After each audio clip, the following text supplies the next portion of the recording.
साल 1975 भारत में गर्मियों के दिन थे। जून के महीने में एक ऐसी रात आई जो भारत की सियासत को हमेशा के लिए बदलने वाली थी। 25 जून की उस रात नेशनल रेडियो पे एक आवाज गूंजी, भाइयों और बहनों, राष्ट्रपति जी ने आपातकाल की घोषणा की है, घबराने की कोई आवश्यकता नहीं है। पर यह आवाज सिर्फ एक शुरुआत थी एक कहानी की जो भारत की डेमोक्रेसी के एक अंधेरे दौर की दास्तां बनने वाली थी। So hello guys, welcome back to the Seekho official show daily punch. और आज मैं आपको सुनाने वाला हूँ 1975 के नेशनल इमरजेंसी की कहानी।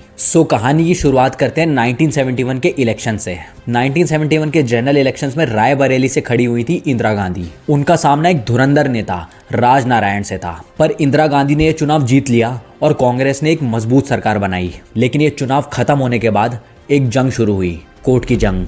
राज नारायण ने इलाहाबाद हाईकोर्ट में एक पिटीशन फाइल किया और इसमें ये इल्जाम लगाए कि इंदिरा गांधी ने ये चुनाव फर्जीवाड़ा करके जीते हैं। ये एक चिंगारी थी जो आगे चलकर आग बनने वाली थी। 12 जून 1975 को इलाहाबाद हाईकोर्ट ने एक ऐतिहासिक फैसला सुनाया। कोर्ट ने इंदिरा गांधी के इलेक्शन को खारिज किया और उन्हें 6 साल तक इलेक्शन लड़ने से रोक दिया गया। इस फैसले से कांग्रेस पार्टी पूरा हिल चुकी थी। कांग्रेस को नया प्राइम मिनिस्टर चुनने के लिए सिर्फ 20 दिन दिए गए। पूरे देश में असमंजस का माहौल था। क्या इंदिरा गांधी अपना पद छोड़ेंगी कि नहीं? सुप्रीम कोर्ट ने 24 जून को इलाहाबाद हाईकोर्ट पर एक कंडीशनल स्टे तो लगा दिया, मगर ये तो बस आने वाले तूफान की शुरुआत थी। रात के अंधेरे में दिल्ली के राष्ट्रपति भवन और पीएम हाउस में बैक टू बैक मीटिंग्स होने लगी। इंदिरा गांधी ने प्रेसिडेंट से मिलकर इमरजेंसी लगाने की सिफारिश की और 25 जून 1975 की रात देश में इमरजेंसी लागू हो गई।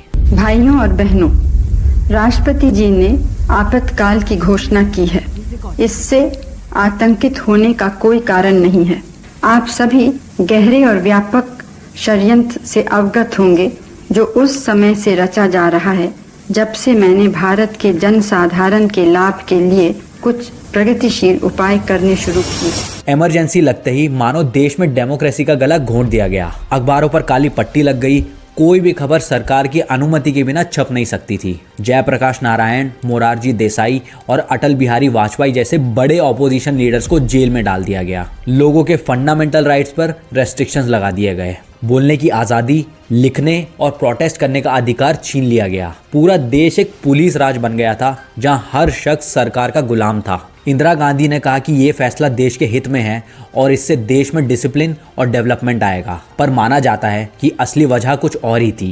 इलाहाबाद हाईकोर्ट के फैसले से उनकी कुर्सी खतरे में थी और वो अपने अस्तित्व को बचाने के लिए इमरजेंसी का इस्तेमाल कर रही थी। इमरजेंसी के दौरान देश की आवाज़ तो दबाई गई, पर कुछ लोगों ने हिम्मत दिखाई। जयप्रकाश नारायण ने संपूर्ण क्रांति का नारा दिया जो डेमोक्रेसी की नई रोशनी बना। ये आंदोलन एक मिसाल की तरह बना कि भारत के लोग अपने अधिकारों के लिए लड़ना जानते हैं। फिर करीब 2 साल बाद 21 मार्च 1977 को इमरजेंसी खत्म हुई और नए इलेक्शंस हुए। कांग्रेस हार गई और देश ने अपनी पहली नॉन कांग्रेस सरकार को चुना।